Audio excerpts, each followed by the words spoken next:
Thank you, John. Your Excellency, distinguished guests, ladies and gentlemen, it is a great honor for me to speak before you today. When I look back at Indonesia's journey over the past decade, I see one clear lesson. Change is never easy, but change is necessary. When I first became president, I had a simple question. How can we build a strong economy for 280 million people? We knew there were no shortcuts. That is why we focus on the basics, building roads, seaport, airport, power plant, and digital networks. Because without strong infrastructure, an economy cannot grow. And Indonesia has also made a great progress in digital infrastructure, building data centers, launching new satellites, expanding digital network, and improving connectivity across the nation. We introduced regulations that encourage local businesses and startups to grow. And today, we have strong reason why building infrastructure and introducing regulation are very important before moving into the intelligent economy. First, it is because infrastructure provides the foundation for connectivity, data flow, and technological integration. It is the best backbone that makes the intelligent economy run. And second, with the right regulations, this ecosystem can grow stronger and faster, allowing innovation, technology, and entrepreneurship to thrive together. This is how new opportunities were born. Indonesian startups like Gojek, Tokopedia, HelloDoc, Traveloka grow because the ecosystem supports them to grow. Kris Indonesia makes digital payment easy and universal.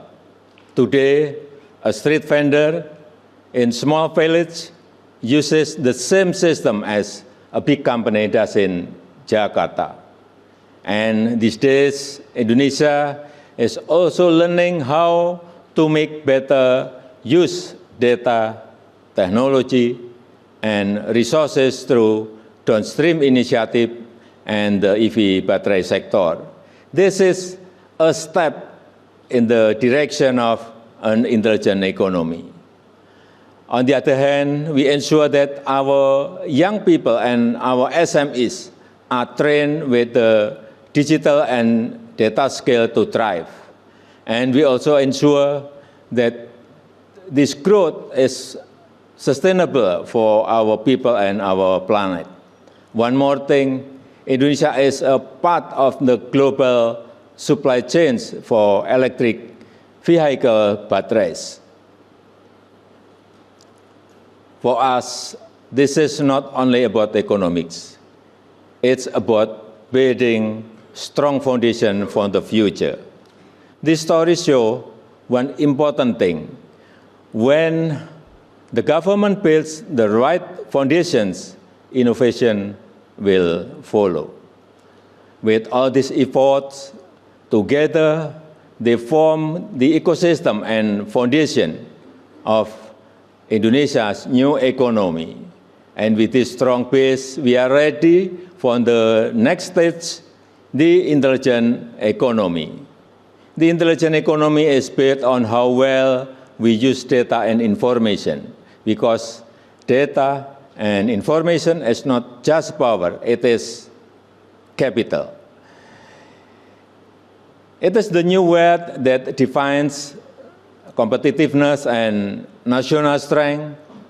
We know this is a process, to collect, to analyze, and to appraise data and information to make the best decision and also to make a good policy. And for young generation, it is our responsibility to ensure they must understand AI and they study AI because the future is there. It is also time for us to redesign how human and machines build the future together from data and machine learning. The intelligent economy is not only about technology, it is about preparing people. Then, the other big question may arise in our mind. Will job opportunities disappear in the era of intelligent economy? No. The answer is no. I really disagree that job opportunities will disappear. In fact, I believe that there will be more jobs and more opportunities to come if we make sure our people are ready for them. We must ensure that they know and they study AI, coding, algorithm, and also about machine learning. This is something fundamental. We must introduce, we must prepare, we must train them to get good digital literacy and skills. That is why this is not only Indonesia's story, it is also the story of Southeast Asia. Across the region, millions of young people are building startups. Millions of small businesses are moving online. New unicorns are emerging. Southeast Asia is no longer just a market. It is becoming a global force. The next unicorn may not come from Silicon Valley or Shenzhen. It may come from Jakarta, Singapore, Bangkok, Kuala Lumpur, Manila, or Hanoi. On the other hand, by applying the intelligent economy, we should redefine our system. We should redefine our process. We should redefine our strategy to get better income, to get better economic growth, to get better life for the people. For me, this is not only a national responsibility, it is also a call to international institutions like the IMF and World Bank. They should redefine their financial instrument, their financial system, and their digital infrastructure. And for the WTO, they should redefine their trade system, and they also should redefine their tariff system.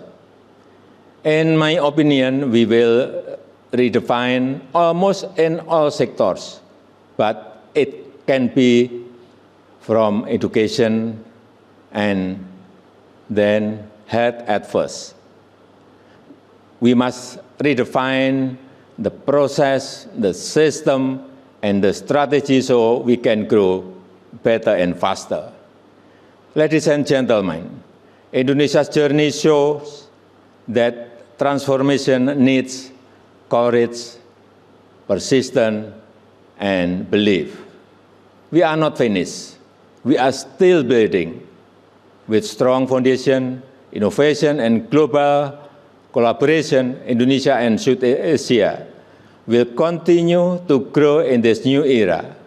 In this new era of economy, cooperation and collaboration are the key to run intelligent economy.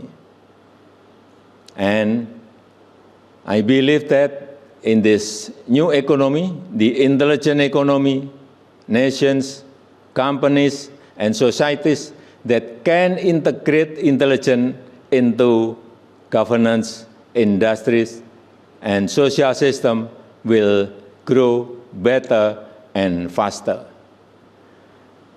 And I also believe that in the next 5 to 10 years, to 15 years, there will be a big humanoid robotic revolution. And there will be a big AI revolution. So beware of this. Thank you.